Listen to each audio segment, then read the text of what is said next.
One of the other things, John, that I've always been interested in is looking at, I guess, seeing when crashes happen, what happened and what actually caused them. And I had an opportunity to speak to a very interesting man a couple of weeks ago whose job is to do exactly that, to look at exactly what happens in a car crash or in a vehicle crash and trace back what actually happens. And joining us on the line now is David Axup.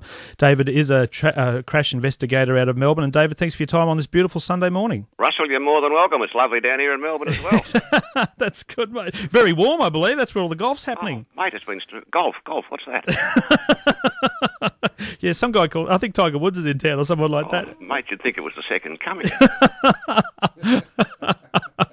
David, I was, because on a different note, mate, I was fascinated to talk to you again a few weeks ago and look at the sort of work that you do in terms of crash investigation. And I guess one of the things I wanted to talk to you about this morning was, in your experience, do people still make the same basic errors? Or what sort of things have you seen when you go and investigate these crashes? Is it largely human error? It's mostly human error. By far the greatest majority of what people like me talk about is cause, cause and circumstance. And what we're doing is to pull apart in detail any collision to see how it happened. In other words, what were the component parts? If you took away something from that particular incident, would it still have occurred? Yeah. If you took it away and the answer was no, it wouldn't have occurred, well, then what you've done is find one of the causes.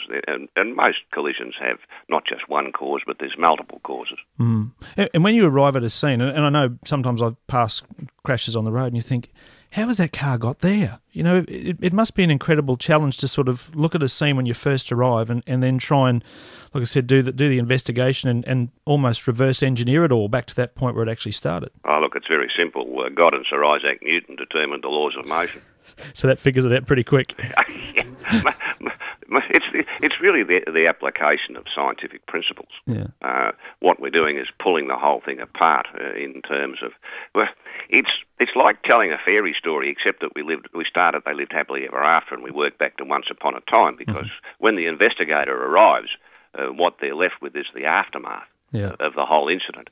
And so what you've got to do is then take what you have with the physical evidence, do your analysis, apply the appropriate scientific principles, and take it back to, if you like, once upon a time, where take it back to a point which we find is the place at which the collision was inevitable, and then try and even step it back beyond that. It depends. It really depends upon what we're trying to ascertain in terms of the actual collision itself. One of the things that you had on the board when I saw you speaking was this diagram of again, I think a collision between a bus and a tram, and I think you said at the time, here's a couple of things that are very large, painted in pretty bright colours, and yet both of them seem to end up having a collision. And the interesting thing was to look back at the point of where that did become inevitable that was going to happen, and that was quite early on in the piece, I thought. It was early on in the piece, and one of the issues in that was that you had a failure not only in the application of just common sense by both the drivers of both vehicles, but you also had, if you like, a failure in terms of the hardware at the intersection, because the thing had been set up on the presumption that drivers of trams and drivers of buses would realise that the other was there in the intersection, and then they would allow for the other to clear the intersection before they proceeded, because there was a conflict in the lights. Mm-hmm. And so it became inevitable, really. The other thing I wanted to ask you about was technology, and I suppose from a crash investigation standard, when we go and visit a crash with things like ABS brakes now and electronic stability programs and all those sorts of things, are you seeing a reduction in the severity of crashes as a result of those things, or are we still pretty much on the same path as we've always been? You could probably divide crash severity, if you like, into a whole series of subcategories. Once you're travelling at a certain velocity, the severity of the collision's unchangeable. I mean, it's purely academic whether you strike a tree on the side of the road at 110 or 130. Mm-hmm. So if you're looking at those sorts of things, well then there's not much change. Yeah. What we do see is, in terms of a change, is the severity of injury because of the advance in technology in vehicles. We now have airbags. I mean, we thought that getting seatbelts in way back in the 1960s was absolutely phenomenal. Yeah. And we saw an immediate reduction in the severity of injury that was being caused. We also saw an immediate reduction in the severity, in fatality. But we've gone so much further. Our cars are now no longer solid and rigid with seatbelts in them. People are now designing cars that fold up, and when that started to happen with Benz and those sorts of people, there was this, they're all going to fold up on me. Well, yes, they are going to. They're actually designed to do it. They reduce the forces involved inside the vehicle, and so it makes the survivability of a given crash so much higher.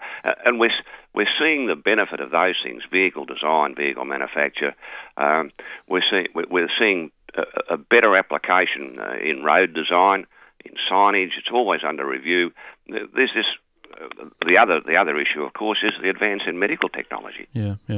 So the crash is probably still happening at similar rates. It's the survivability and the impact speed of those things that's probably altered as a result of the technology. Yes, crash rates are probably down. Yeah. Well, not probably. Crash rates are down.